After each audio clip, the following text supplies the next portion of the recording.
What's going on, everybody? It's your boy Mike Robinson, and this is another episode of Let's Take a Walk. I hope that everybody is having a great week so far and is not suffering from post-Christmas hangover. Hoping and nobody didn't spend too much money or eat too much food, but it is what it is. But we made it through another one. That's all I can say. Today, we are doing a special show. Usually we do this on Friday nights, but special circumstances make for special circumstances. And so here we are. Today, I have Mrs. Gerlander McCauley. She is an entrepreneur. She's a businesswoman. She's a woman's activist. She is all those things. She's a CEO, if you will, owner and founder of Gigi's Garbs. And we're going to definitely talk about that today. For those of you who may not be familiar with Miss Gerlander and her movement, I'm going to give her a moment to kind of reintroduce herself and just give a little background to who she is and some of the things that she has going on. So with that being said, Miss Gerlander, the floor is yours. Well, hello everyone. My name is Gerlander. Some call me Gigi, and I'm born and raised in Rochester, New York. I am a wife, a mom. I am everything to everyone, and I decided this was one of the things on my bucket list to actually have a pajama business. If you know me personally, you know I'm a lounger. I've been doing this forever since college. I used to wear house coats, big house coats, muumuus, everything right in the college dorm. I like to lounge around, lay around with pajamas on, nice pajamas. I got that from my mom and my grandmother. My grandmother used to have the nice little nighties that matched with the lace and all the pretty fancy gowns and house coats through the house. And my mom used to always wear a house dress when she came home. She'd take off everything from working two jobs and she'd throw on that house dress and walk around all day with nothing under it. So, with that being said, I always had pajamas. They always bought me pajamas. I always wore them. And so the thing came when the pandemic happened. Everybody was really home. No one knew what was going to happen next. People were passing away. You just was stressed out. And so you weren't really wearing your clothes. You weren't going shopping like that anymore. And so I was wearing, of course, my muumuus and my gowns. And I was like, you know what? I see so many people on Instagram, Facebook in their pajamas doing all types of dances and memes, everything. So, working from home, I said, maybe I should do a business, that caters to this specific, people where you wear your pajamas, because now pajamas aren't just for you to go to bed in. You can wear pajamas outside. You can wear them at elegant events. They have some type of pajamas where you can just wear them when you're going to the club. They get finessed all types of ways. So that's when I had the ideal. And, like I said, people call me Gigi for short. So I said, hey, Gigi's Garbs. That's what it is. It's garbs. It's something that you adorn yourself with. You feel comfortable. You can be yourself. You don't have to put on makeup. You can or you can't. You just are organically yourself, authentically yourself, loving yourself. It makes you feel good. I entertain a lot around the house, and I hate, putting on jeans and your stomach tight and you're holding everything in. When I'm home, I like to be home, and I love people. I'm a people person, but sometimes even when people come, I like to be comfortable but cute.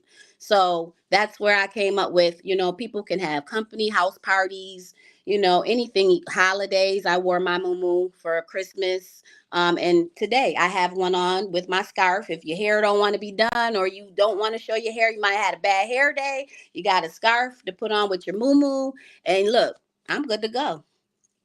So that's a little bit about me. Okay.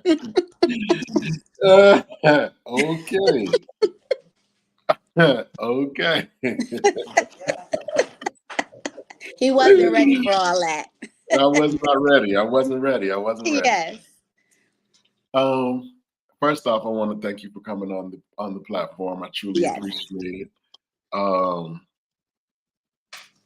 know that you are super busy and all that. So, like I said, I really appreciate that. You actually answered a lot of questions that to add, in your introduction. However, I don't think that it's robbery to kind of reiterate some of the things that you already put out there. So like the beginning, like where does that start? I know you alluded to your family members, your mom and your grandmom, and yourself, even to the point now, currently yourself, you like to be comfortable and wear things that are, comfortable around the house and whatnot like that. Um, was there a specific moment that you decided to go into this business, or was it just a series of events that led you to it, or was there a specific moment that said, "Oh, something clicked in your head and said, I'm doing this." Well, I think it was the pandemic. We seen so many people, we lost so many people. People lost family members, and we just didn't know what was going to happen next. And so I just felt, as getting, I'm getting more mature, more older. I'm like, there's so many different things I didn't get a chance to do. I don't know if tomorrow's promised. And so Right. with that said, I really felt like there's a couple things on my bucket list that I've always wanted to do. And one of those was creating this. Mhm. I want The other one was finishing college, which I did in May, and that was on my list for many a years. Thank you. And I finally completed that. And so the next thing was, okay, I was trying to do both simultaneously. What I ended up doing is I just was doing a lot of research about the pajama business in the time where I was doing, schoolwork. And I was like, I don't see anybody really wearing muumuus or kaftans, as they call them. I don't see that in the mainstream. And I know that there's a community of us, all the way from, I used to watch Mrs. Roper on Three's Company. She wore hers with her necklaces. That was her thing. Like, there is a Right. true community of muumuu wearers. I don't know if they want to admit it. Some may not, because I guess it's associated with being older. But I have no problem with that. And again, the pajamas that I did see are very sexy, and I like all of that. Don't get me wrong. My website is planning on having, for Valentine's Day, Gigi's After Dark. We're gonna have more, more sexier pajamas. It's not gonna just be muumuus, but the majority of the time, as a mother or wife, and you're having company, you can't walk around the house naked. We had a kind of an issue real quick, but I'm sitting here with Miss Gerlander McCauley. She is the owner of Gigi's Garbs, which is I'm um, sorry, I lost you. oh, okay, okay. Okay, I'm back. Continue. And I'm sorry. And so I just said that, you can't walk around the house naked if you have sons or son friends and things Mhm. like that, or just like I said, your husband friends or whomever. This Right. is this is what you can wear to be properly completely covered up, and Hmm. still you are you.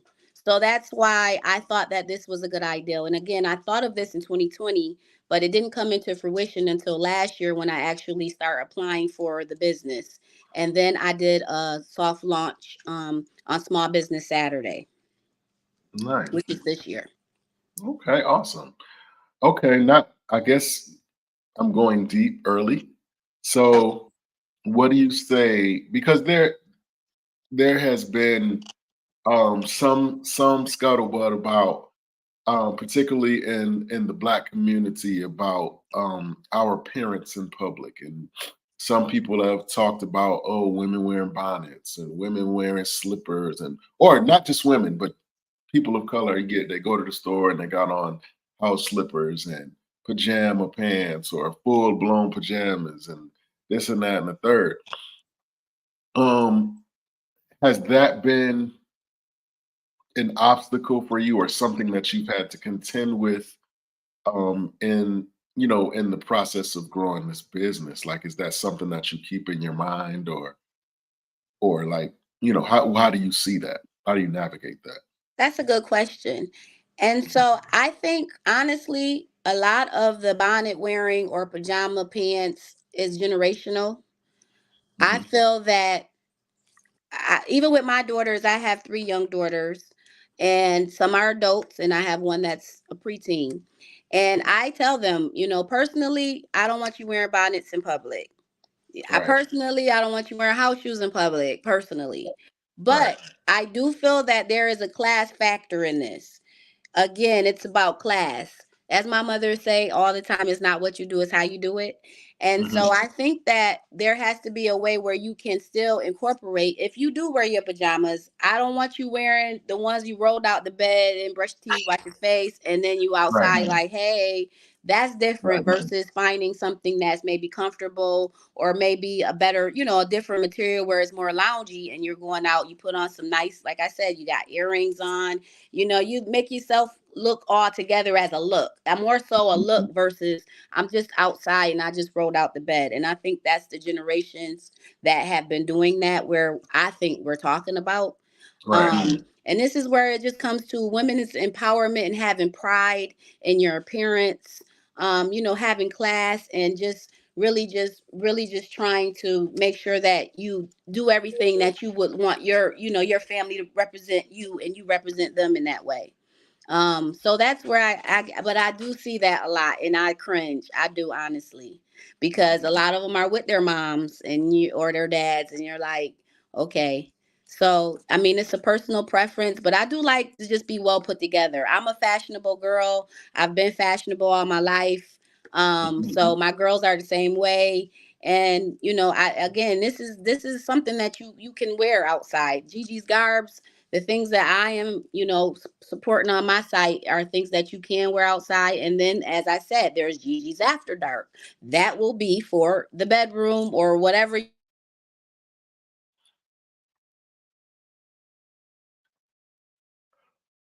do. Okay. I think your sound went out. I can't hear you anymore. Can you hear me?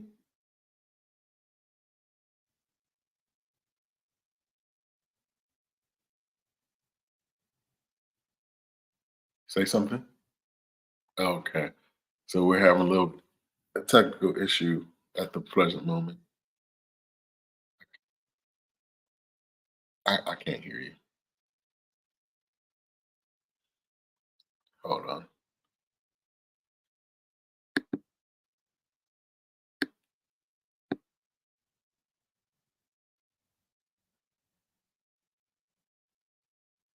We're having a little technical issue. I don't hear you. Can you log out and then log back in? S- So we're sitting here with Miss Gerlander McCauley. She's an entrepreneur, owner and founder of Gigi's Garbs. And we were talking about, loungewear and some of the stigma that goes along with loungewear being wore outside of the home. And Gerlando was kind of explaining the difference between her fashions and what we see, um, when we go out.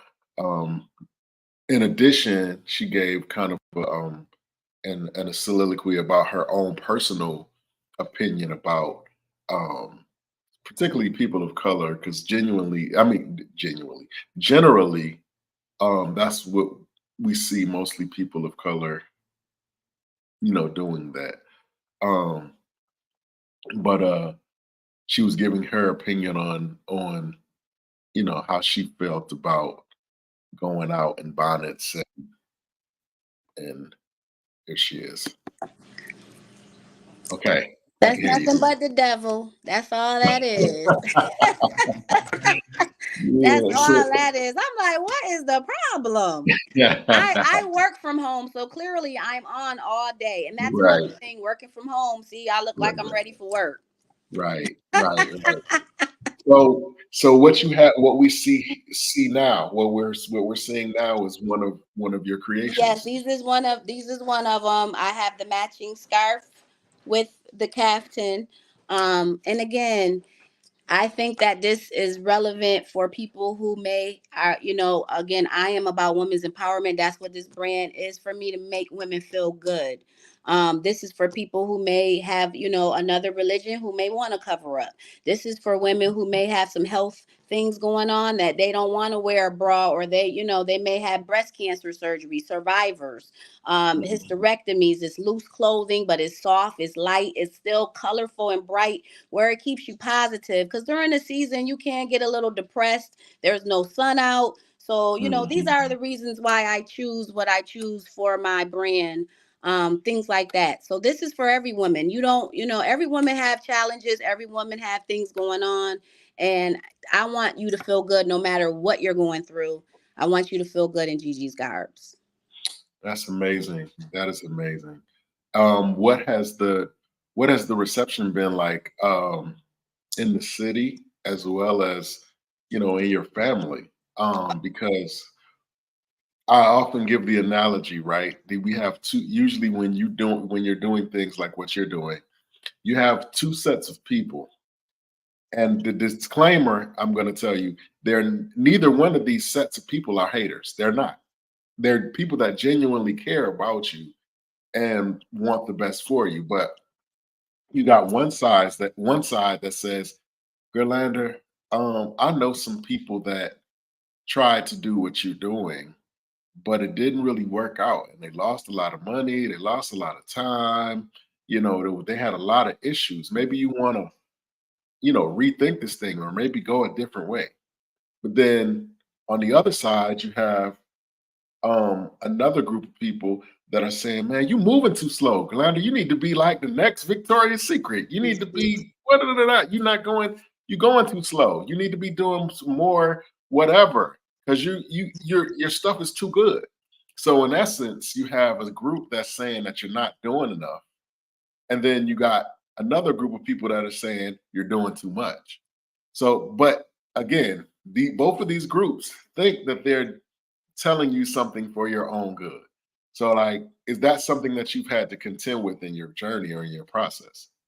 I honestly have not had to deal with that with my family, friends, as Mhm. far as my customers. I've dealt with that within myself. Gotcha. I have been going back and forth, with, oh, should I do this? Should I not? Oh, time done went by now. It was just a thought. For even Small Business Saturday, when I first did my soft launch, I was having difficulty with my website. I was so, down on myself for a minute. And I'm like, you know what? I'm going to do the best I can and I'm just going to put it out there. I had taken my photos, I've done all the work I'm supposed to do, my research and everything. And I said, it's now or never. And so I think a lot of women, again, back to my women's empowerment, we have to do things to keep us going, either if it's reading any affirmations or going back to something positive someone else said. The one person in my life that I recently lost was Miss Dorothy Dobson, and she was a mentor to me. And one thing she's always said is you cannot eat an elephant in one gulp, in one swallow. So I am taking my time with this because it represents me and what I want for women to feel like, of course, as good as I do in these things. And so I am just taking it one step at a time. I started with my soft launch and my caftans are doing pretty good. I'm going to continue to add and build more things, more variety for others on my website. And I'm just going to go with the flow because I know that God knows my journey and where I'm supposed to be. And I've learned that through life. And I think this was the perfect time. In my youth, I wanted to do something with fashion. I wanted a boutique. I wanted something because I love fashion so much. But this ended up being the perfect time for me to do this. And so I'm going to carry it through. I'm going to stay focused and I'm always open to feedback because I need that as well to know that, that my product is doing well, that they like it, things that they want to, maybe I should fix or things that's going well. So that's how I've been my own worst critic at times. And I know as women, we do that. There's so many people who have so many gifts that God has given them and they haven't used them because of fear or worried about what someone say or the naysayers. But I must say my family and friends have been the best in this. They've been buying two, three, four of them from me. And I think that's amazing. I just hope they continue to do it.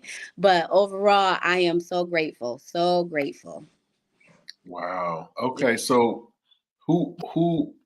How do I frame this question? How do who has been? What's the furthest away you've received an order for your Atlanta. Atlanta? Okay. Mm-hmm. Mm-hmm. Yep. Was it somebody that you knew already or? Yes, it was a Okay. college. It was my college suite mate. Again, I have so many ties. I guess I am Rochester with so many ties. I went to three school, then it became interim. So I went from third Mhm. to eighth grade there. There's so many people Yeah. that passed by that path. Right. Then from there, I went to Edison, and then from there, I went away to college in Atlanta. So within that time frame, meeting people in college, of course, they're all from different cities. So I've Mhm. been shipping out to Chicago, Charlotte, Virginia, Atlanta, and these are all family and friends. Wow. And I've been shipping out. So I am just, like I said, I know that sky is the limit from this, from all the support. This has really helped me keep pushing to know that I can do this. What would you say is the most profound thing that you've learned about yourself that you may not have known prior to going into this? What have you what would you say?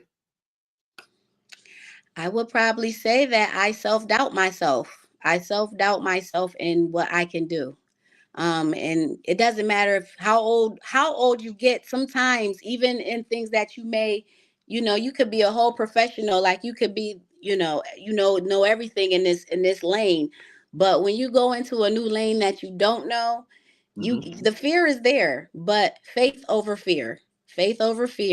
And so Yeah. my faith is, I know that I put my all into it. It's me, it's being me. As long as I can be authentic in what I'm doing and don't put anything else in it, it's like a perfect gumbo. You got to have all the ingredients to be perfect. I'm not Mhm. adding or subtracting anything. I'm just going to take my time and make sure that this cooked great. Take the time to cook it. Can't cook it too fast. Can't cook it too slow. So that's Right. what I'm doing. I'm just taking my time and doing what I can do. Is it, and I usually ask this question to music artists, but I'm going to ask this to you. Okay. How hard has it been for you not to chase a sound?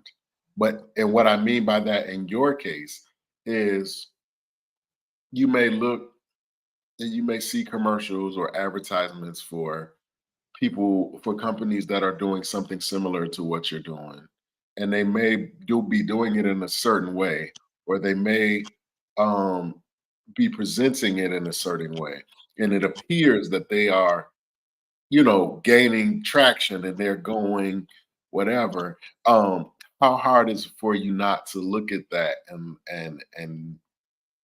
like I said, chase a sound, like, or in your case, go after what's currently popular now? That's a good question. And the funniest thing is I seen a commercial recently, and it's an entertainer, and she's coming out with lingerie, and Mhm. I'm like, wow, she's gonna have the big machine behind her. I know this. Yeah. They have the capital, they have the money, they can do whatever. They have people there sewing as they speak what they want, and what they don't want. Mhm. But I just have faith that somehow, some way, as he has always done, I'm going to get through that crack. I'm going to stay authentic to myself. One thing that I've learned through these years and I've tried to do and teach my daughters is the easiest thing that you can do is be yourself. It's hard to Mm. be fake. It's so Right. hard because you got to keep up with being fake. So the Right. best thing you can do is just be authentically yourself, and That's everything else is going to be either they're going to like it or they're going to hate it, but either way you were you. So that's what I do. I try to be genuine and authentic and kind and all those things, and I want that to be expressed in my brand. So again, it's so funny because I was looking at other things and items that I was going to order, and I'm like, that's not me. I want to be me. When I everything on my website, I want it to be something that I would wear.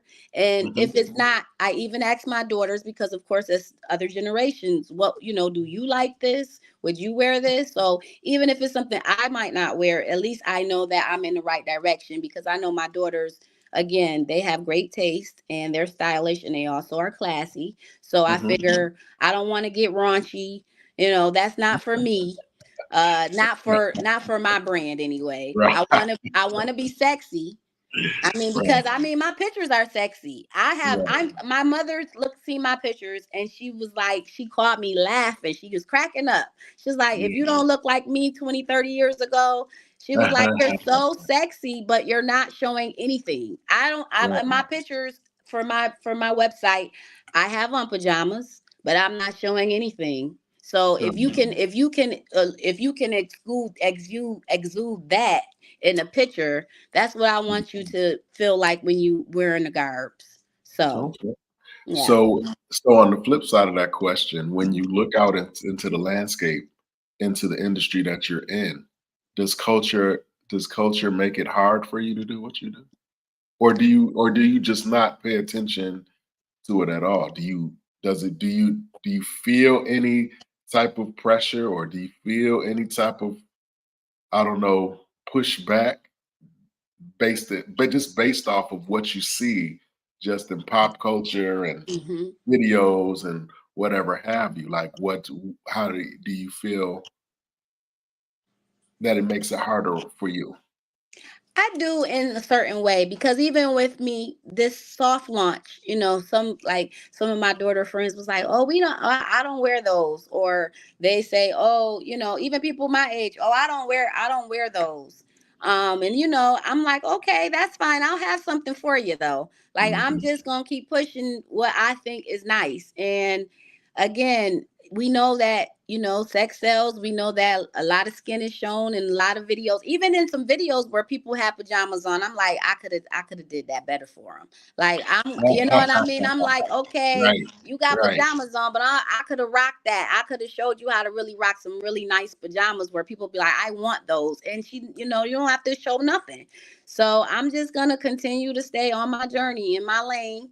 I say all the time, just stay in your lane. Sometimes you get out your lane, that's when you get hit. You gotta stay in your lane, use your signal at least. So I'm staying in my lane. I am Right. catering to women who, again, like to lounge around, want, make sure they covered up sometimes. And sometimes if you don't, I have that for you. But it's a time and a place for everything. That's really it for me.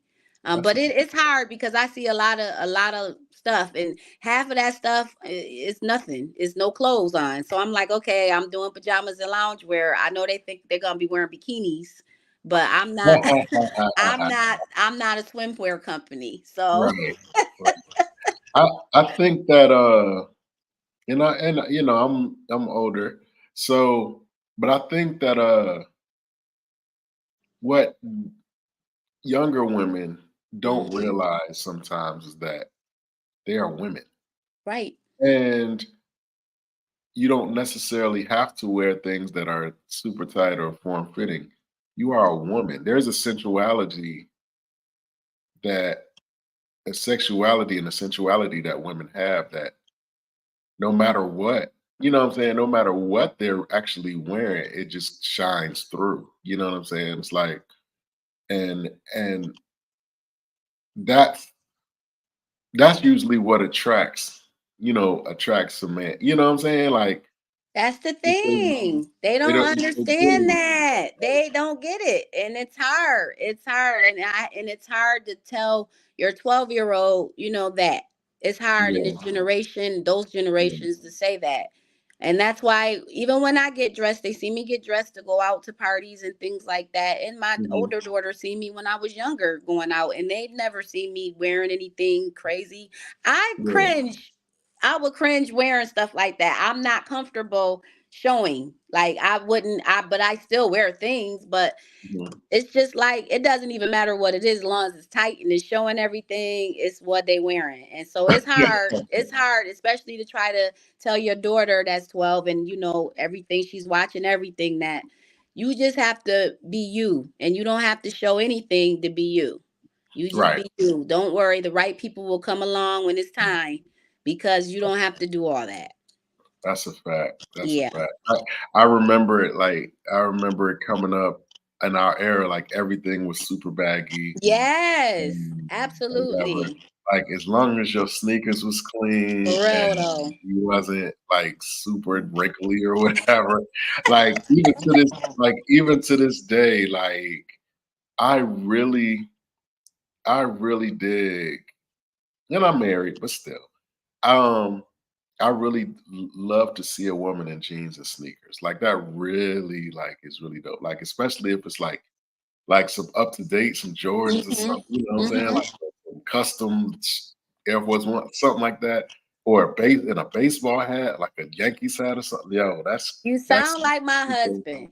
yeah, You like sound like my husband. When we first got back together, he asked Mhm. me, he was like, because I was into sneakers. It was Yeah, my thing as well. He was yeah, like, you don't have I guess he was peeping, what I'm wearing every day. He's yeah, like, you don't have no sneakers? I was like, I don't wear sneakers no more. I'm like, yeah. I'm a businesswoman. Right, right, I'm right, in the right, professional world. I'm not into that like that. Well, Lord behold, I'm back into them. And I'm telling him the ones I want him to get me. right, Oh, you know what I mean? I'm like, oh, hey, did you see those? He was like, what? I thought you said you wasn't into sneakers. But right, that is our childhood, and that's why I said you can be sexy in that. right, So that's the thing. They don't understand that sexiness is not about showing anything. People don't get that. They don't understand that. right. That's a fact. You brought up a good segue. You're a businesswoman now. Yes. You make a lot of calls. You network a lot. You are, in essence, you are a leader. You're a leader of an organization, of a Mhm. movement. So on a daily basis, you make a lot of decisions, and there are things that don't take place if you don't say so. You know Right. what I'm saying? And so, with that being said, is it at this point in your process or in your career, um, how do you navigate that being being a wife too? You know what I'm saying? Because on one side, you are a leader, you are the boss in essence. You make things happen, you're it. The buck stops with you. But then but then you come over here and you're a partner. You're in a partnership. You have the traditional, gender roles and that whole thing and to contend with and all that. So like, were there growing pains? I guess. I think that in the beginning, of course, when you first bring up an ideal, we're both. I know that a funny thing this morning. My aunt, she came over and she told him, you married Lucy. So I'm always into something. That's Yes. just me. That's my personality. I'm everywhere. I can't stay still. I like to be busy into things. That Mhm. keeps me motivated. And he is an adventurer in his own way. But when I first started talking about this, he was like, first looking at me like, okay, here she go with another thing. But once I got everything done and he seen the full picture of everything, he was supportive. He was supportive, but he was in the back seat. I think we are definitely great partners. We're excellent partners because he was in the back seat. He didn't say anything. He was just observing, seeing how I was moving, and making sure, okay, she's for real this time, because I always have something I'm about to do, and sometimes I don't do it. I procrastinate. So for him to see me really do this and see how it was all coming together, my website and all that, and then once people really started ordering once they started ordering and he seen the business coming in and all that stuff, he was like, okay, let's set this up. He was packing the stuff up with me. We Yeah, packed yeah, it yeah. up together. Yeah, He's yeah. like, okay, you got your business cards, where your bags at, let me help you. And I was like, uh-huh. So then next thing you knew, he was like, okay, so you got to get your what you doing for next month. Like he's in because he sees that I put all of what I said into fruition, and he's 100% behind me. And that's he gives his feedback, but then he goes on about his way, and that be that. So either I take it or I don't. But he's there. So, He's so there. do you feel like this process has somehow contributed to your marriage at all, like in a positive way? Has it impacted your how you guys, relate to one another? Um, Absolutely. Absolutely. He's been at his job selling moo He's been like, hey, anybody wife wear moo My wife selling them. Like he is yeah, in. He's in. yeah, And I know that I'm so grateful. Like again, I think that this was the perfect timing to have all of this support. So he's definitely been a partner to me in this journey. And I know that, again, sky's the limit. I told him, I said, I'm going to be in big rooms. These are baby steps I'm taking. I Mm-hmm. plan on being involved more in the community, doing things. I really have a soft spot for domestic violence survivors. I want to do something for them with Gigi's Garbs. It's so many different things that I want to do, things that I've been through in life, and I want to give back to the community. Now that my daughters are older, I'm able to have that time. And that's the reason why Gigi's Garbs came into play again. As I said, my mom, I was the only child on my mom's side. She worked 2, 3 jobs. By the time she came home, she didn't have much to give because she was tired. She'd take Right. off her clothes and put her pajamas on. You know what I mean? But that was her time. So I want to be able to give people something back now that I am, I am able to. I know it's a lot being a mom. I know it's a lot being a wife. I know it's a lot being everything to everybody. I'm the glue of my family. And so sometimes you have to take that time for self-care, even if it's taking a hot bubble bath and having your pajamas on the bed waiting for you.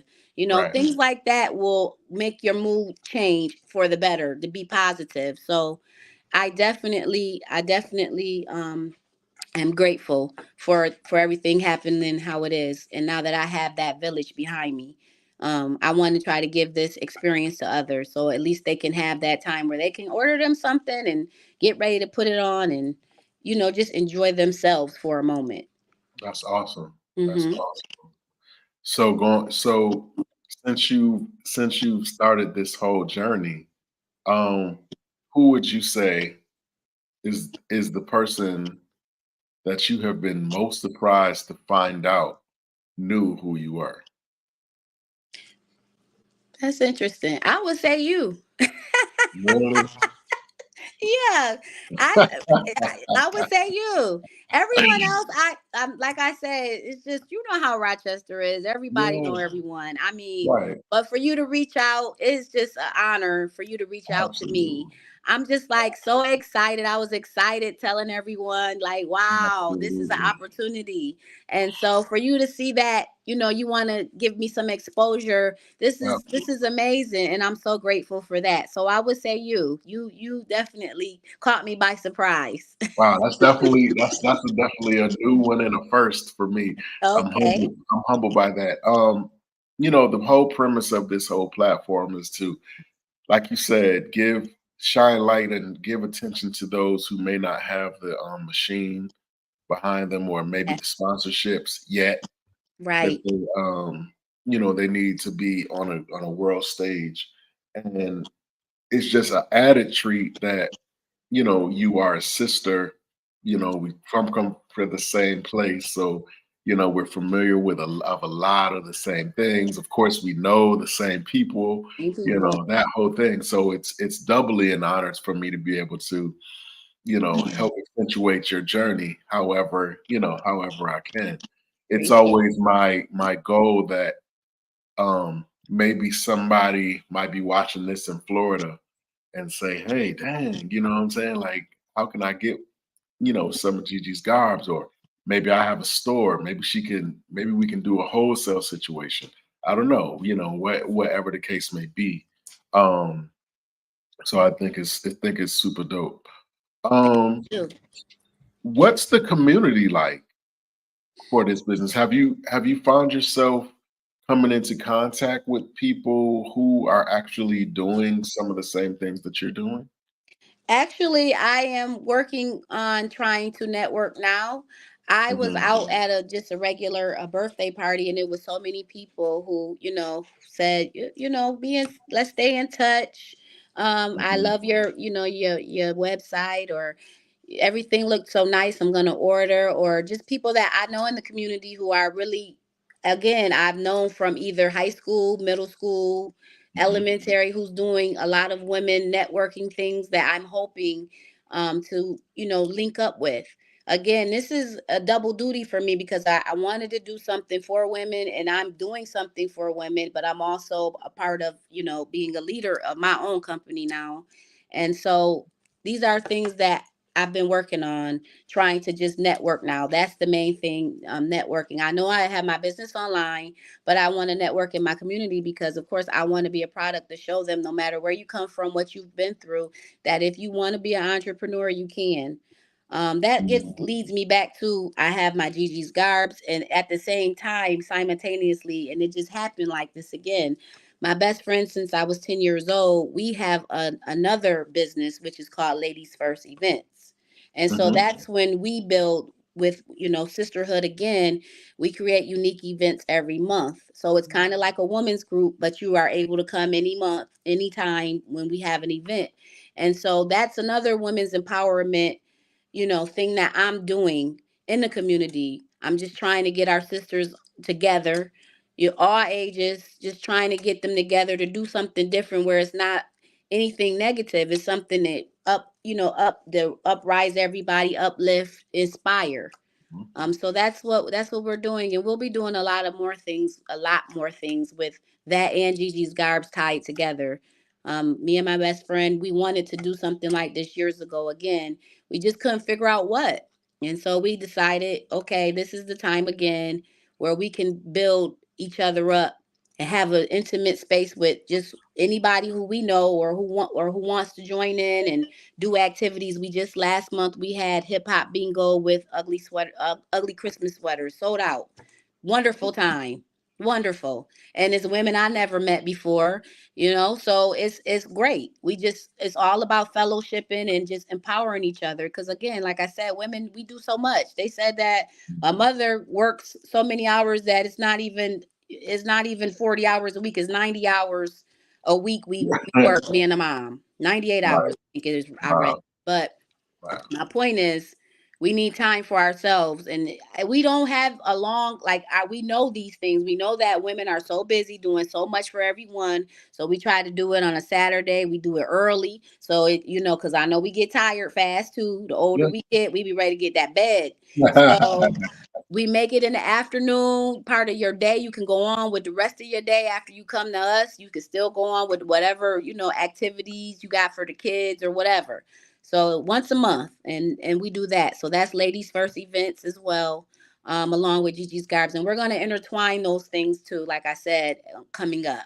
More networking in that way as well. That is amazing. That is Mhm. amazing.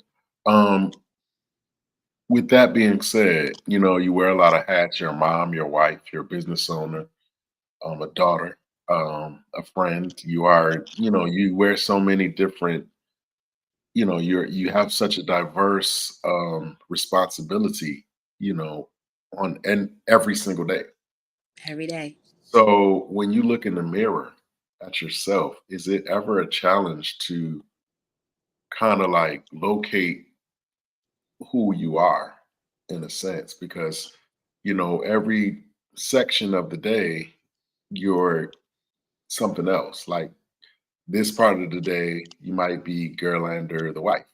The next part, you're Gerlander the mother, and then, you know, Gerlander the entrepreneur. You know what I'm saying? Like how much of a challenge is it for you to keep a level head in the midst of everything that's going on? One thing I do every morning, I start, well, let me bring it back.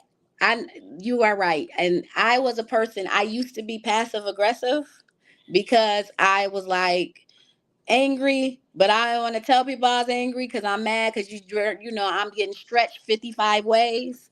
Right. And I don't know what happened when I turned 40. I don't know, I blacked out. I'm just telling you. I'm now Right. I My nose is my nose, my yeses is my yeses.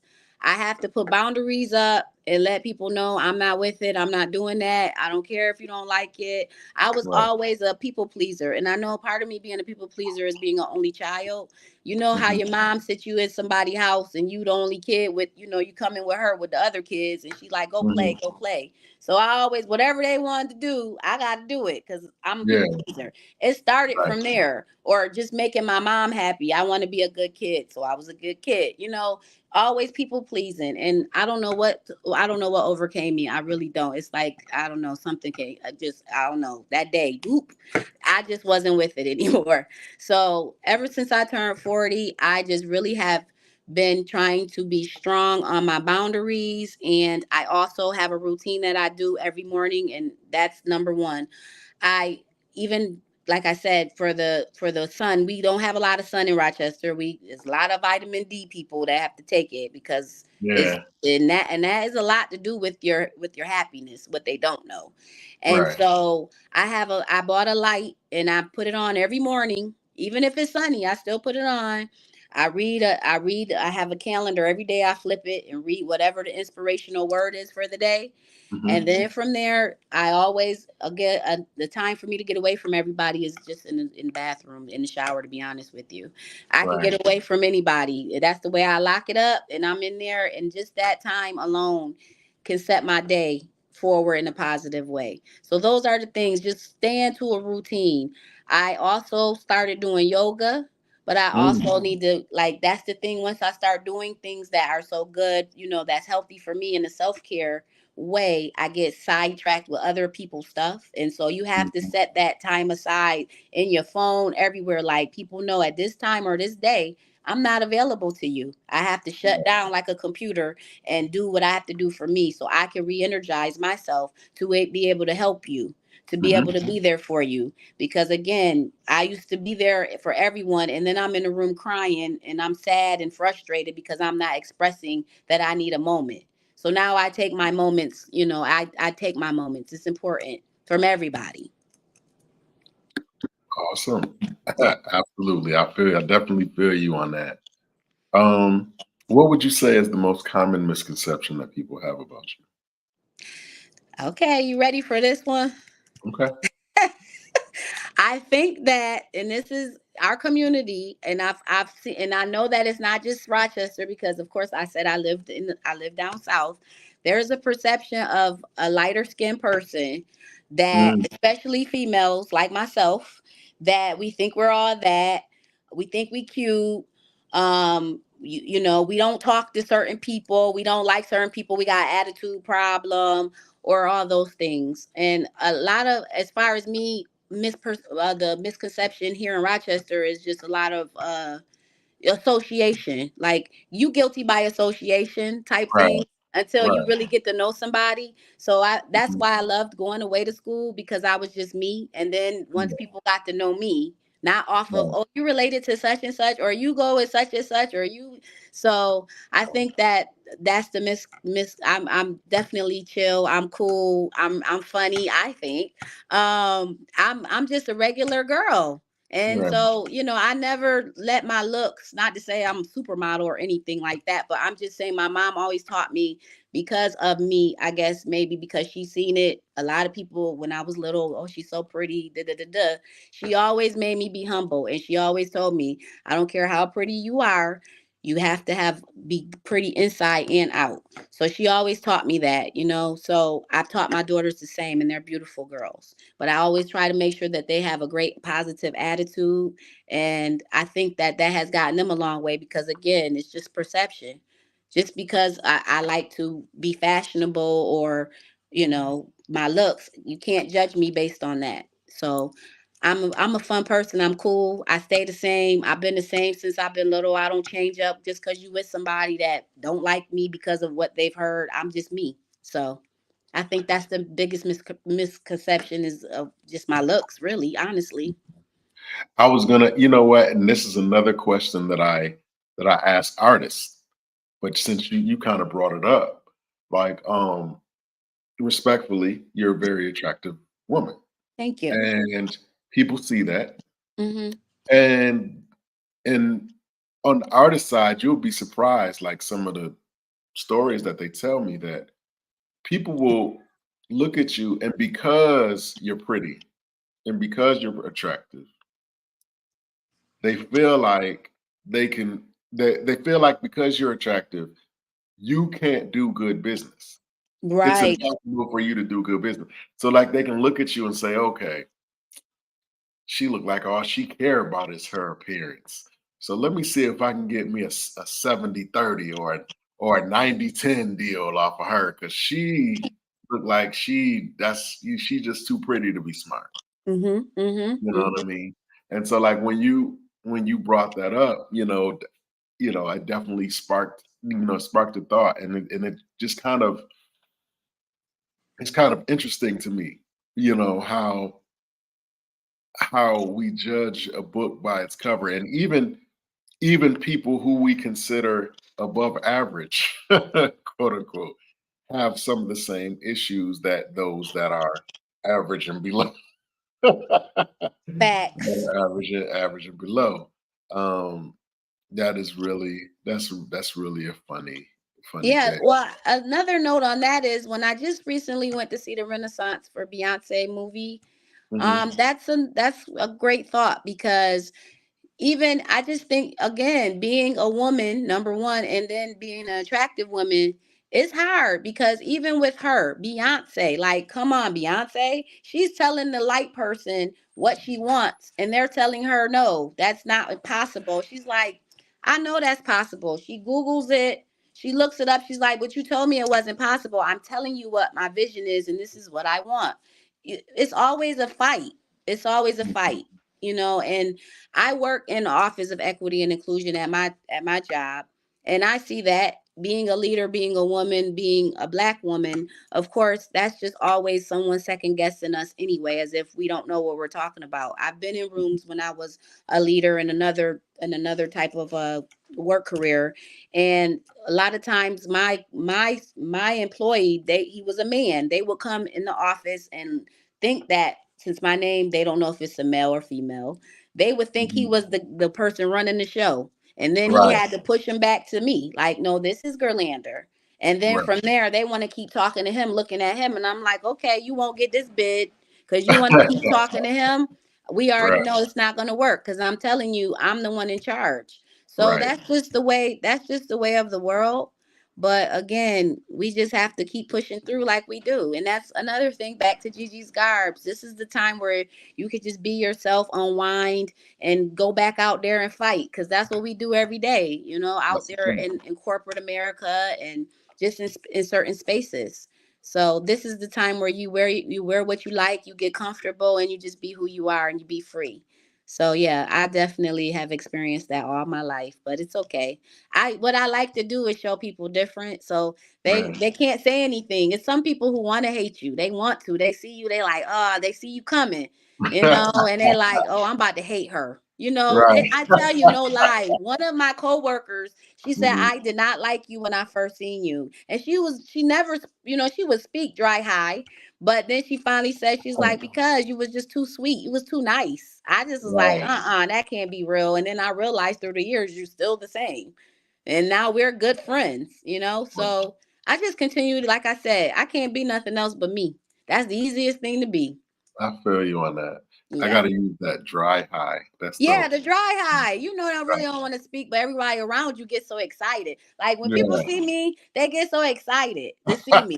I'm not bragging, but because I'm looking at each person, and I'm gonna take my time to each person and speak to them, and we're gonna talk or catch up about whatever because I know their dog name.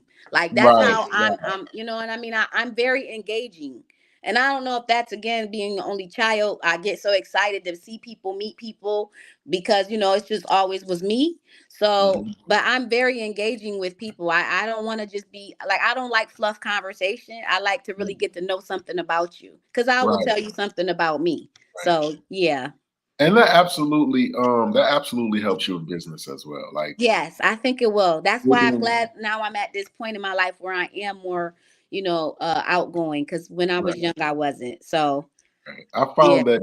I found that even doing this podcast, like I started this podcast in 2020, um, as well, Mhm. right at the kind of like the height of the pandemic, I guess. Yeah. Um, and I found that over time, in my regular life, I have kind of like developed into a more of a conversationalist. Like I'm able to Mhm. hold conversations better, and I'm more quick witted, and it just really it just really helped me without even really trying. So I definitely get it, and I believe that that's gonna help you very much so in the business era, I and hope I so. mean in the business process. Um, if you could have it your way, right? Mm-hmm. Tomorrow, what would Gigi's Garbs be at its peak? Well, at its peak, of course, I want it to be one of the name brands. I want to get in Target. Like that's my ultimate. Let me get in Target. Let me in there. And I want somebody. I would like a celebrity spokesperson or someone to wear my stuff. Just wear it in video. Like I said, videos. Just I can see it on TV or interviews or somebody's at home showing their home and they have on Gigi's Garbs. Something of that nature. That's the ultimate for me. I know. Okay, now you brought up an interesting point. Whether you know it or not. Okay, now you said lifestyle brand, Yes. right? Okay, let's talk about that for a second. Okay. So I was talking to a young lady. Shout out to King Ashley Ann. She's a Okay. financial strategist. You need to really check out her page. Okay. She's very knowledgeable about investing and starting businesses. Listen, awesome. King Ashley To Ann. her. Okay. King Ashley. We were talking about lifestyle brands because there was a young lady. First of all, I went to this business symposium called the Black Diamond Weekend, Mm-hmm. and they did a Shark Tank um, event where they had Mm-hmm. like three business. They actually had like about six, but they whittled it down to like three people. And this one young lady, she was a woman of color. She had developed this cream that stopped breakage and helped women grow their hair back, like if they had, whatever. So Mm-hmm. so King Ashley Ann asked her, she said, well, she was charging for like maybe a bottle like this big, right? Mm-hmm. She was charging like $85 for it or something like that. So King Ashley Ann asked the lady, she said, well, how much does it cost to make it? And she said, I believe she said $15 or $16. And so she was like, why are you charging so much for this much when it only costs $16 to make? Mm-hmm. And it's $16 with the container and Oh everything included. wow. Oh wow. Everything is Okay. Okay. $16. And the lady said she wanted it to be a lifestyle brand. She Oh. said she said she wanted it to be a luxury for Black people because Black people don't get to have much luxury. So she wanted to make it a luxury brand. King Ashley went off. She was like, "How do you know?" Then she said, "Do you know that um this percentage of Black women make this amount of money, where Right. this percentage da, da, da, da." And she said, I'm saying that to you because you're alienating a whole demographic of women because you think that if you overcharge for this, it's going to be considered a lifestyle brand. So I say all that to say to you, when you say lifestyle, when you use terms like lifestyle brand, and you use terms like Nope. these I can't hear. premium, I can't hear him. Hold on. I can't hear you. Hold oh, on. okay.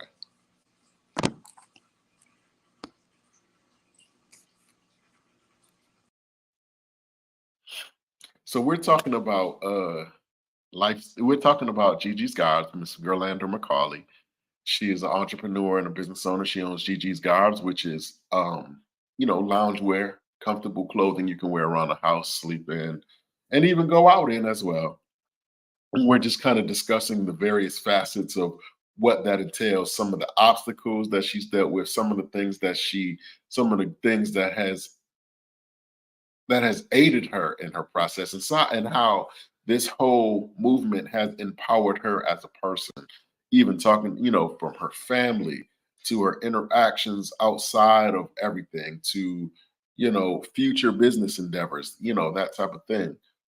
She's definitely has a vision and she definitely has a plan. And so we're just kind of picking her brain on that whole thing And I would like to say, being a woman of color, it definitely must be um additionally difficult to be able to navigate some of the different things that she has to navigate.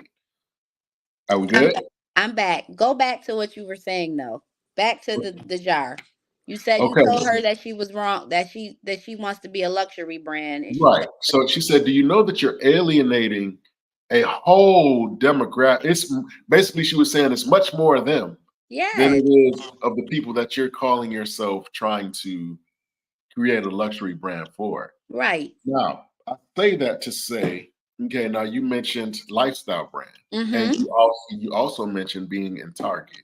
Yes. Now, when you say lifestyle brand, can you be a lifestyle brand, first of all, and be in a place like Target? Mm-hmm. And can you be a lifestyle brand and still be reasonably priced too? I do think so.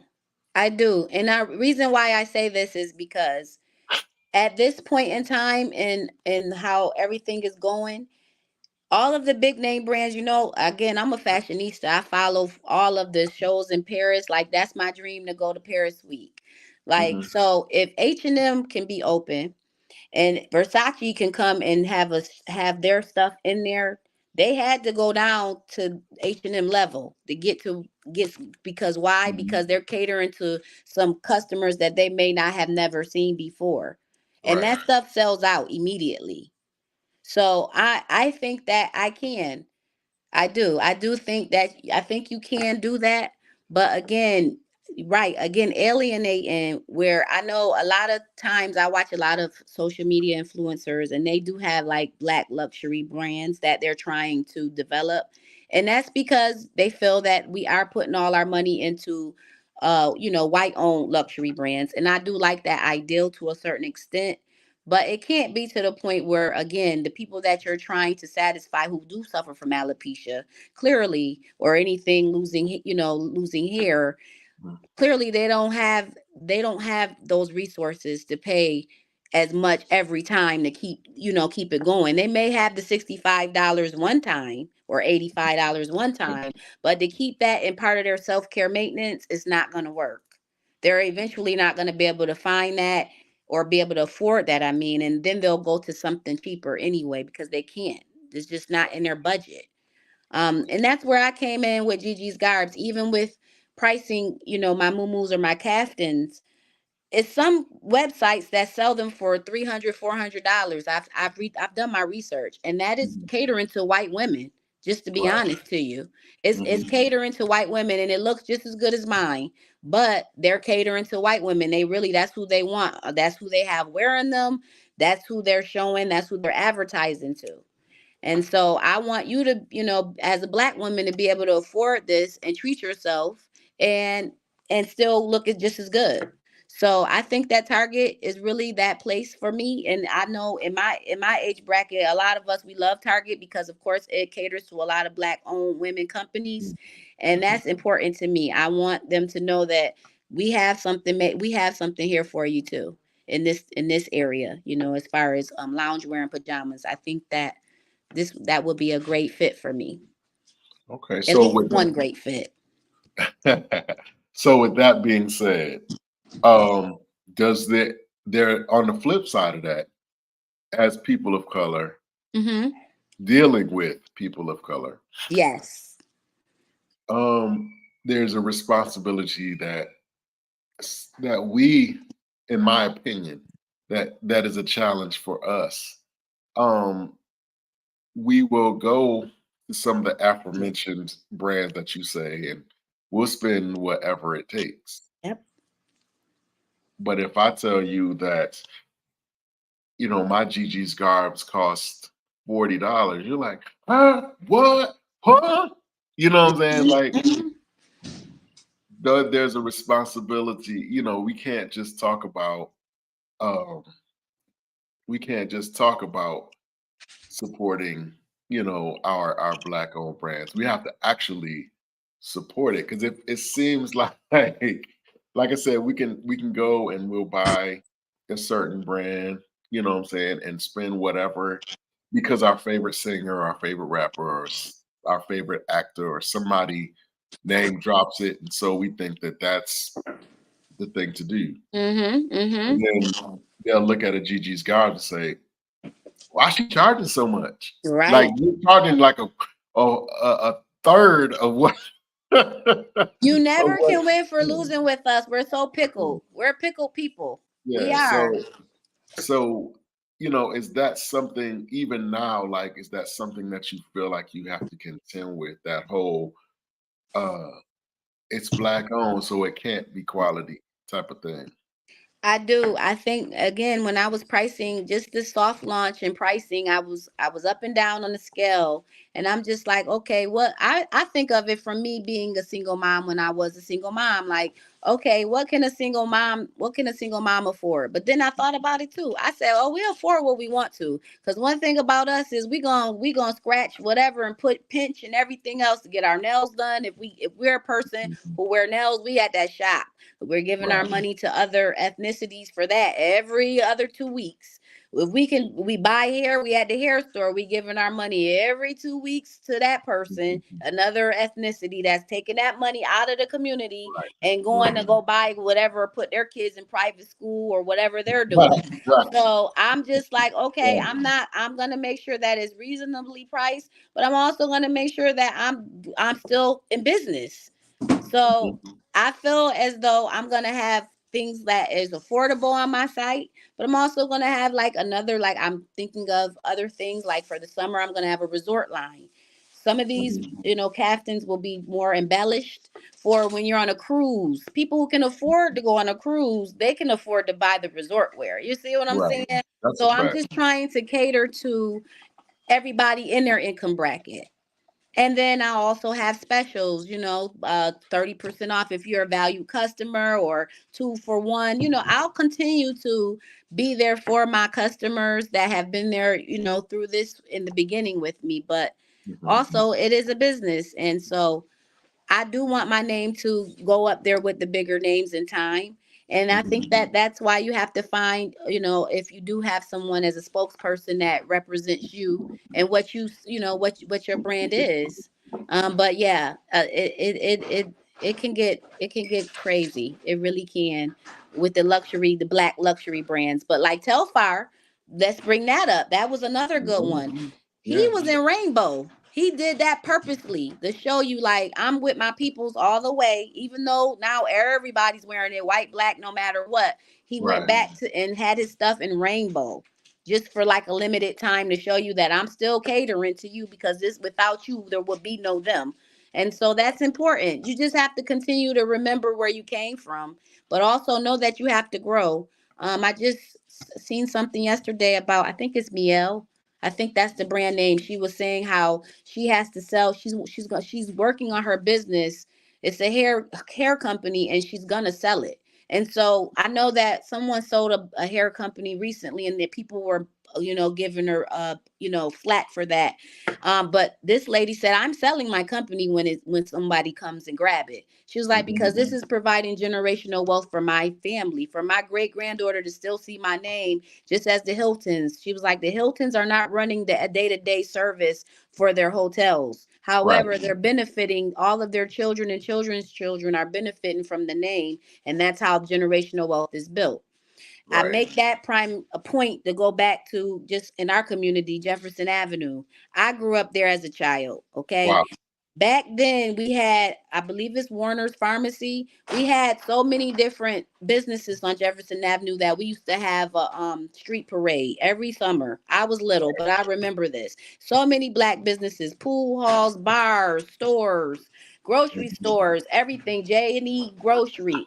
All of these businesses were all black owned. And the person died, and then the family couldn't keep up with it or didn't want it anymore. And so what she's saying is, I'm not going to make my kids have to run my business for me if they're not interested in hair care. However, they can benefit and use the money that they are getting generationally from me to do whatever they want to do. But that Right. money is there. And I thought about that yesterday, and now today we're talking about this. I mean, she's not right. She's not right or wrong. It depends on what you think. But again, some people do, a lot of black people as I've seen in our community, they weren't able to either have the resources to continue a legacy of a business that someone that they, their parents or grandparents owned. And so if that's the case, we do need to make sure that we keep our name out there and show that we are, we're 100 years from now, we still have the same products on the shelves. So Absolutely. that's important. Absolutely. I'm just talking, but I No, no, you that was no, something that I thought about yesterday when I seen that, and I had to really think about that, like, because I know a lot of times we get a lot of slack as Black people. Oh, you sold your company to the white people. That's yeah, the thing. You right. know what I mean? You sold your company. You was supposed to stay Black, but in the end, if it's not benefiting them, the building is no longer there. It's sad because Jefferson Avenue was really, again, a place for Black entrepreneurship. Absolutely. And so for it to totally be gone, Cornhill as well, it's really sad because of the resources that or lack of. Yeah, yeah. Yeah. Mhm. Yeah, it's interesting. It's just an interesting dynamic because you got so many variables or whatever. And Right. like you said, I asked that question like, we say lifestyle, we use terms like lifestyle brand, like the Mhm. Gucci's and like the Hiltons and like Versace and Mhm. all those ones, that have transcended, that have persevered over time or whatever. But sometimes we tend to turn things into trends, That's and what then we do. yeah, you got Mhm. so. I was thinking about the other day. I was thinking about Carl Kanai, Mhm. thinking about Fubu. Mhm. Some of those guys, Iceberg. Mhm. Some of these ones that you don't see at all anymore. I You just looked up. I just Googled Carl Kanai. I wanted to get something because I seen him Mhm. recently, and his Yeah, stuff is so expensive. yeah, But I understand he has no choice. Like, yeah. what is he supposed to do? Facts. You know what I mean? So if we're buying all of this Gucci and everything else, we have to support. And the Right, thing is, we wear the stuff so much. We're the main consumers, but they never cater to us. We're the number one consumers. People who have it of other ethnicities usually don't buy it as much as we do because we gonna buy everything. If we like right, something, we buying the whole outfit from head to toe. right. And so they may buy one Even, item.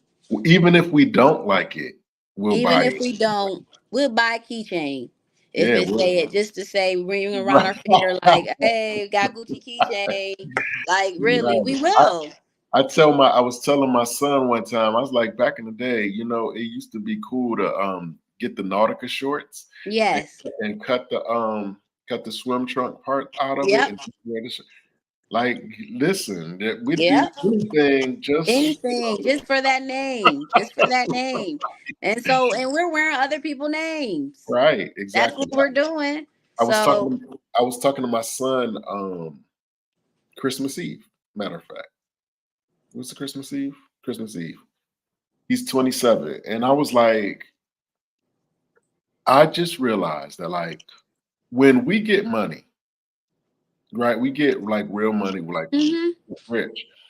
A lot of people do go out and they buy things that they see other rich people have and they try to assimilate with that. But I'm realizing now that real wealth, real rich, if you're really rich or if you the function of being rich is to be able to create your own existence. Like if I got the type of money, that type of money, why do I need to go buy Gucci when I can create my own stuff and I'll never have to look for it because it's always there, always in the color, always the right size, always fashionable the way I see it. Being wealthy affords you the opportunity to be you. But a lot of people do the opposite. They go and they buy the car that they think is most popular. They buy the jewelry, they buy the things, and they just making other people, richer. Um, I just feel like Jay-Z is a prime example. As he got more and more money, you see, they said he stopped wearing more and more stuff that everybody was waiting for him to wear. The chain stopped, the big yeah, chains. But meanwhile, you have just a regular watch on worth $100,000. Right. It's Right. not loud, it's not diamond out, it's not blinged out. But I Right. do also, it's like a double-edged sword. I'm gonna tell you why. Okay. We as Africans, if we go back to our history and our ancestry, Mhm. we are very flamboyant in that way. Where in Africa, we wear all that stuff. We are Yeah. very we wore adornments, all the jury, even the tribal people today. Like we Mhm. are very we like to be ornamented. I don't know, Yeah. that's just the way we are.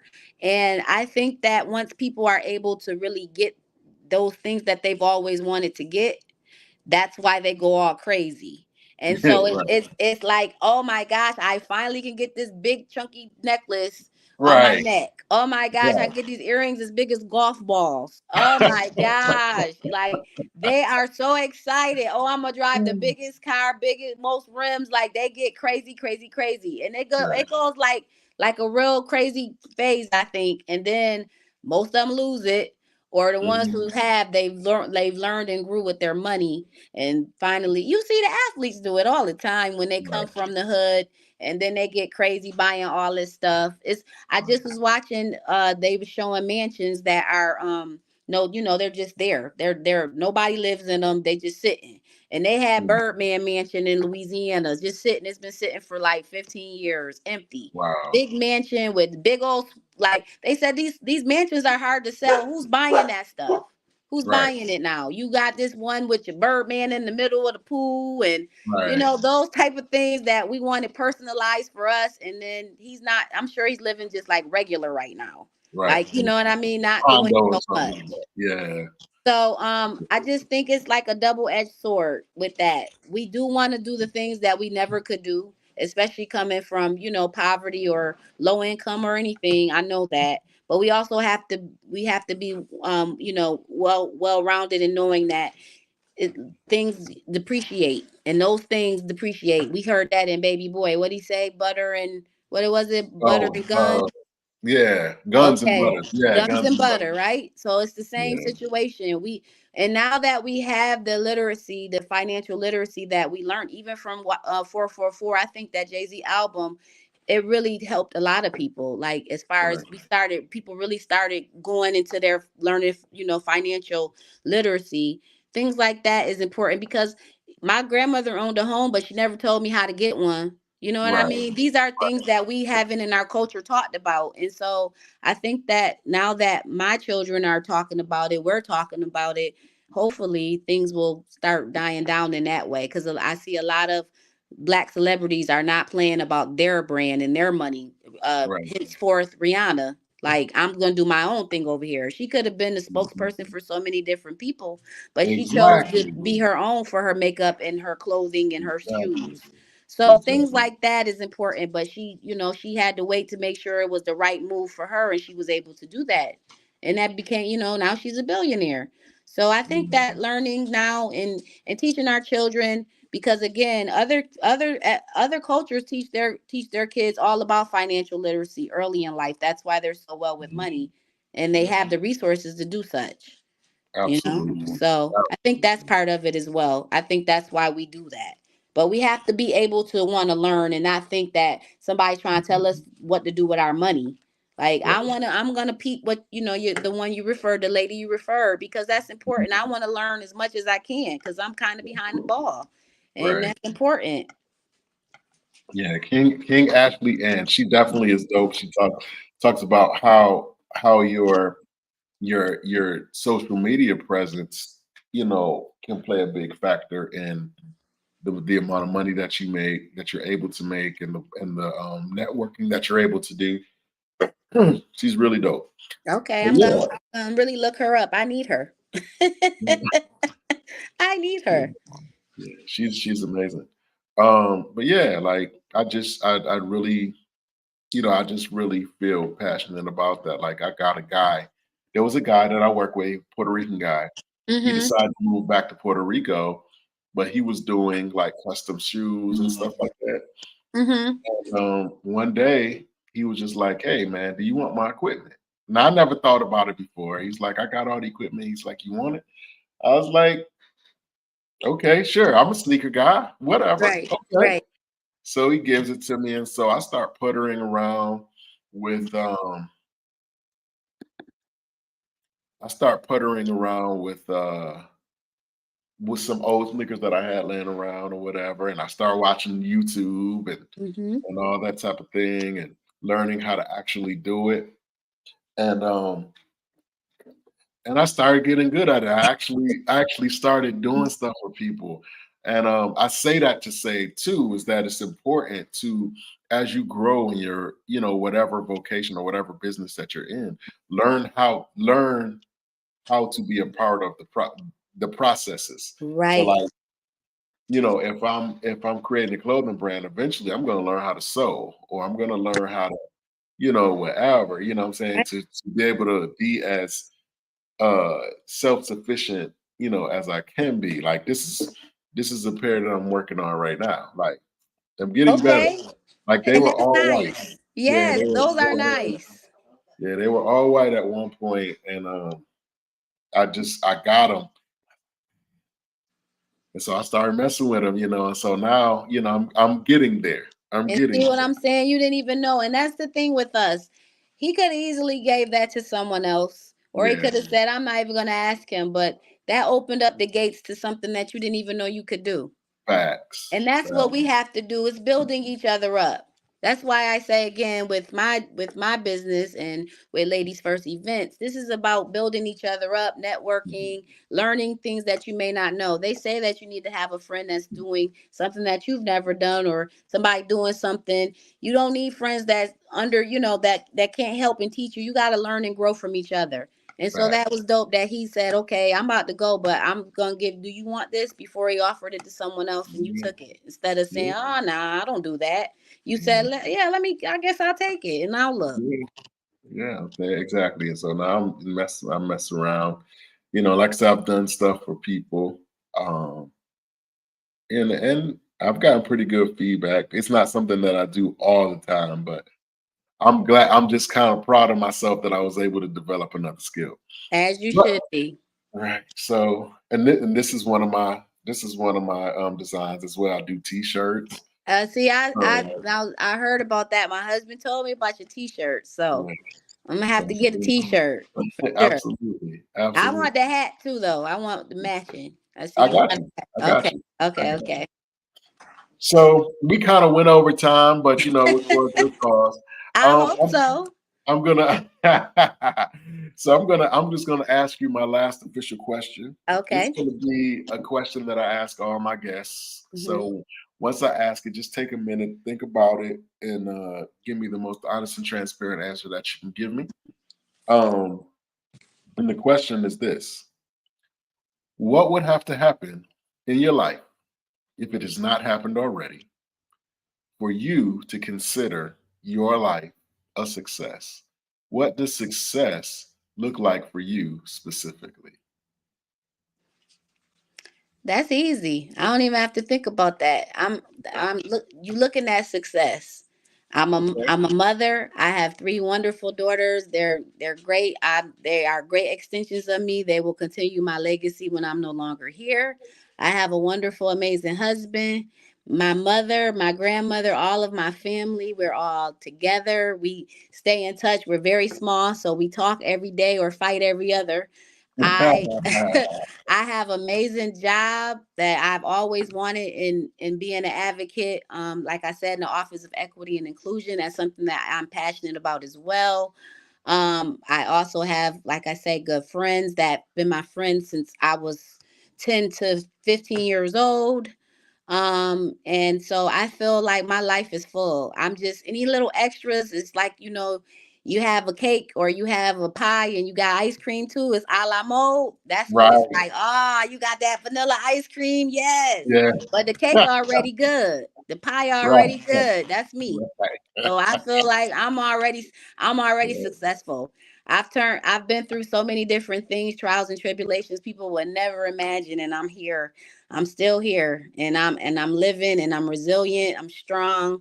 And so that's what success is to me, getting through all the challenges in life and still coming out smiling and still being positive and knowing that there's much more to it and there's another journey ahead. So that's success to me.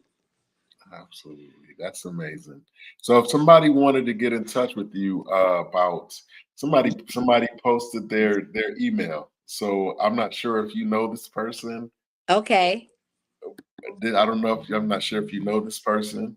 However, she Oh, put that's my that's okay. my auntie. She put it up. Okay, okay, she put her email up there. Yeah, yeah. So if Well, somebody wanted yeah, if anybody's looking to find me, I am well, my website is GG, the two letters G, Garbs, GARBS. At wait, GG, yeah, ggarbs.shop. That's where all of my caftans, muumuus are, and I'll definitely have more coming. So that's GG, two G's, Garbs, GARBS dot shop. That's my website for my GG Garbs. Also, ladiesfirstevents.com. We have that. And you can find me on social media. GGGIGIS Garbs, GARBS. On social media as well, on Instagram and on TikTok. you this part swag her, you need to you need to reach out. I'm not gonna say you need to, but I highly suggest that you I'm reach out. listening to your suggestions. That's another thing, being open to listening. That's very important. Very I, important. I Okay. do a lot of these interviews and I touch with a lot of entrepreneurs or whatever. Mm-hmm. Swagger is definitely an organization or a group that um definitely is about that. So Okay. So I I will would reach out say, to I have two people. I have two things, homework yeah, assignments you've given me so far. yeah, I would reach out to them Okay. and really see what they're talking about because Okay. that would be a dope collaboration. And one other person, I don't know if you got a Okay. pen, I'm getting but my pen now. Hold on. Let me get my pen. what is her name? Okay. Swag her is one. So that's SWAGHER. Hmm. Okay. Yep. And another the other young lady, her name is Latricia Mm-hmm. Harrison. Harrison. Harrison, and Okay. she owns a shop here in Virginia. I live in Okay. Virginia. Okay. What part of Um, Virginia? I live in Hampton. Oh, really? I was thinking Yeah. about moving there. My sister lives Yeah. in Richmond. Oh, really? Yeah, that's about an Yeah. hour from here. Yeah, Yeah. yeah. Yeah. Yeah. Yeah. She owns her name's Latricia Harrison. She owns a shop called Fly Girl Fly Boutique, Girl. Okay. Fly Girl Boutique. and she's super dope. So like I would say suggest that you reach out to her and like I tell her will. who you are and what you do, whatever. Okay. She's really a cool person. Her shop is dope. I had Okay. her on a few weeks ago. She's dope, and she has like a podcast type of thing where that she does inside the shop, and she has Oh. like 6 or 7 or 8 ladies in there, and they all talking about different stuff, and Oh, they're I would eating love that. or whatever. Yeah, she's dope. So I would reach out to her too. So Latricia, Okay. Swag her, and Okay. King Ashley Ann. King Ashley Ann. Yep. Yeah. She's a woman, Okay. but she goes by King. I like that. I like her already. Yeah. Uh, so, with that being said, Miss Gerlander, I really appreciate you coming on the podcast and sitting down with us, and just letting us pick your brain. I definitely appreciate all that you've shared, and I definitely want to extend to you an open invitation to come on whenever, however you want to. If there's something that you want to promote, something that you want to put out there, something that you want to talk about, because we do panels too. Oh, I You would know, love to. so, Yes, um, absolutely. this is an open invitation. Just hit me Thank up you. and we'll make it happen. Shout out to your family. Shout out to my man James. Yes. Shout out to the whole Rochester. I love Yeah, for sure. For sure. but again, I thank you and I appreciate you and I count it, not a small thing that you decided to come on, even though we kind of went over. But that's cool. Yeah, it's cool. That's what I do. That's good. That mean we were having a good time and it was just, we were just flowing. Absolutely. Yeah. So I wish you much blessings on everything that you Thank have you going so on, much. and even the things that you have not even thought of yet. I wish you much blessings on that Thank too you as so well. much. Thank you so much. I appreciate this opportunity. I really do. Absolutely. Absolutely. So we look forward to having you on again in the near future. Yes. Um, and we'll put it together. Okay. Um, and that's that. All Is there right. anything that you want to leave with the people before we sign off? I would probably say one of my life mantras is you keep doing what you did, you're going to keep getting what you got. So you got to change it up if you want something different in life. Facts. Yes. Facts. Okay. Well, I thank you Right. again. You have an amazing day, You too. amazing rest of the week, and amazing New Year. Absolutely. Thank you. This was one of the best gifts before the new year. So thank you for having me. No problem at all. You have All a good right. one. You too. Bye bye. Okay, guys. Another great interview with another great guest. Thank you for coming on the platform and watching us. And I thank you in advance for those that watch the playback. Um, there you have it, man. Like vision, walking it out, stepping out on faith, understanding your worth, understanding the quality of your product, understanding just everything that goes along with that whole thing. You know, it's not easy uh, taking on something like that. And I tip my hat to anybody that sees fit to go into the entrepreneurial realm, whether it be Gigi's garbs or JoJo's flip flops. I don't know, whatever you choose to do. But if God has given you a vision, then enough said. Enough said at that point. Um, Again, I thank you guys for coming on, man. I know that you guys could be doing anything, especially at this time of the day.